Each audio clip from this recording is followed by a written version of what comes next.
Assalamualaikum warahmatullahi wabarakatuh. Salam Pramuka. Perkenalkan, nama saya Alpisa Maharani dari Program Studi Pendidikan Guru Sekolah Dasar Fakultas Sosial dan Humaniora Universitas PGRI Kalimantan semester 6. Video ini saya buat untuk memenuhi tugas pada mata kuliah pengembangan kemahiran kepramukaan. Tolong disimak videonya ya. Halo teman-teman semuanya, apakah kalian tahu apa itu P3K? Jadi P3K adalah kepanjangan dari pertolongan pertama pada kecelakaan. Nah, dalam tujuan khususnya P3K ini dapat mencegah si korban menjadi lebih buruk keadaannya dan meringankannya dari rasa sakit.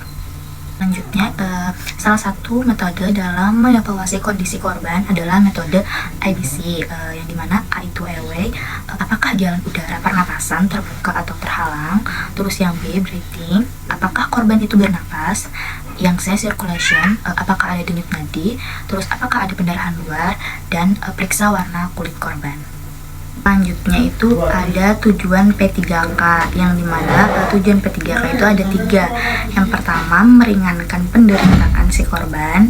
Yang kedua, mencegah pendarahan dan infeksi. Dan yang ketiga, mencegah bahaya cacat dan kematian. Yang pertama itu ada obat bebas, terus ada obat bebas terbatas, ada obat keras, narkotika, jamu, obat herbal, dan fitofarmaka. Yang pertama itu ada simbol obat bebas, lingkaran hijau dengan tepi hitam. Itu adalah obat dengan simbol ini merupakan obat yang dijual bebas di pasaran dan dapat dibeli tanpa membutuhkan resep dokter. Contoh dari obat yang bersimbol lingkaran hijau ini adalah yang mengandung paracetamol, suplemen makanan, dan mineral. Contoh simbol yang kedua yaitu obat bebas terbatas, yang dimana ciri-cirinya itu lingkaran biru dengan tepi hitam. Nah, sama seperti obat bebas, kalau obat bebas terbatas ini dengan simbol lingkaran biru dapat dibeli tanpa resep dokter dan aman digunakan untuk pengobatan sendiri tanpa pengawasan dokter. Akan tetapi mempunyai tanda peringatan khusus untuk menggunakannya, dan obat ini dijual di apotik maupun tempat berizin lainnya. Contoh yang ketiga yaitu obat keras. Nah, jadi ciri-cirinya itu lingkaran merah dengan garis tepi hitam dan huruf K di tengah menyentuh garis tepi. Nah, obat keras adalah obat yang hanya boleh dibeli menggunakan resep dokter. Tempat penjualannya di apotik. Contoh obat keras adalah obat yang mengandung asamfenamat, laretadin, clobazam, pseudoephedrine, atau alprazolam. Nah, obat-obatan ini harus diawasi konsumsinya dengan resep dokter karena penyalahgunaan obat ini dapat menyebabkan kerusakan pada tubuh. Contoh simbol yang keempat adalah narkotika, yang dimana ciri-cirinya itu lambang tanda plus berwarna merah di dalam lingkaran putih dengan tepi merah. Nah, obat narkotika adalah obat yang berasal dari tanaman atau bukan tanaman, baik sintesis maupun semisintesis, yang dapat menyebabkan penurunan atau perubahan kesadaran, kehilangan rasa, mengurangi sampai menghilangkan rasa nyeri, dan menyebabkan ketergantungan. Karena menyebabkan ketergantungan inilah, maka penggunaan obat ini harus di bawah pengawasan tenaga medis.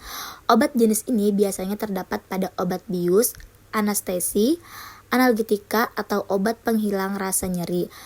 Contoh obat ini adalah morfin, heroin, ganja, dan sebagainya. Yang kelima itu ada simbol obat jamu, yang dimana ciri-cirinya lingkaran dengan tepi hijau dan simbol pohon hijau di dalamnya. Nah, jika kita menjumpai obat yang kita beli memiliki simbol seperti ini pada kemasannya, itu berarti obat yang kita beli merupakan jamu atau berbahan dasar tanaman dan diolah secara tradisional layaknya jamu.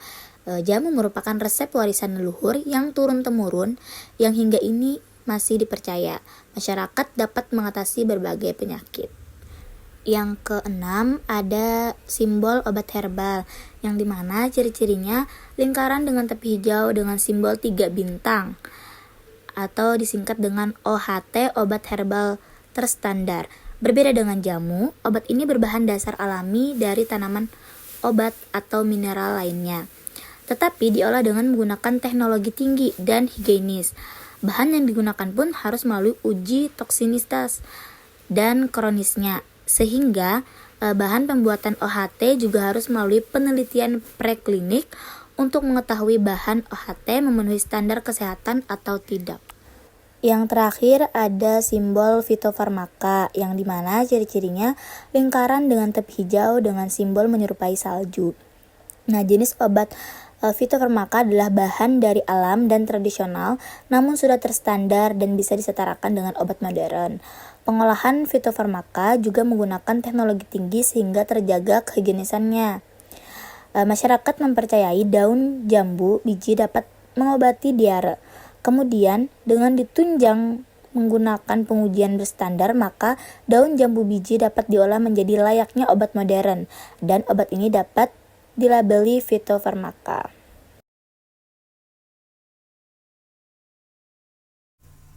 Baiklah, itulah tadi penjelasan tentang materi P3K dari saya.